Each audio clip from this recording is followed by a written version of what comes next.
Viti 2026 parashihet të jetë sfidues në aspektin ekonomik për Kosovën. Kësaj po vlerëson Fondi Monetar Ndërkombëtar në raportin e fundit, në të cilën ndër të tjera parashihet rritje ekonomike edhe për këtë vit, por rritja prej 3.3% sipas FMN-s do të dikalohet gati 2 fish nga rritja e inflacionit.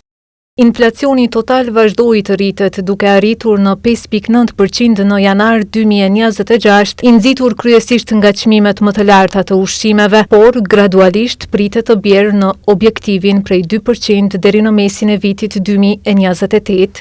Me këto parashikime dhe këto vlera vlerësohet se jeta në Kosovë do të shrejtohet edhe më shumë.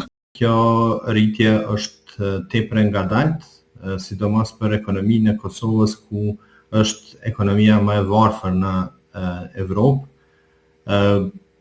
Pastaj, duke pas parasysh që kemi një parashikim prej rritje të inflacionit prej 5.9%, kjo tregon që çmimet dhe kosta e jetesës do të jenë të larta, kurse potencialisht të ardhurat nuk kanë një përcjellje të inflacionit. Në raport të FMN-s, potencohet se ekonomia përpos që ndikohet nga faktorët e jashtëm. Rol në të kanë edhe zhvillimet politike në Kosovë.